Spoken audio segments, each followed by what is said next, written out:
Посмотрите, какая прекрасная там водица. Перфекто.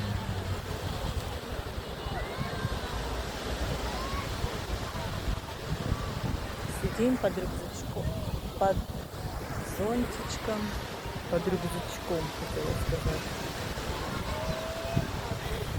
Заговариваться стала.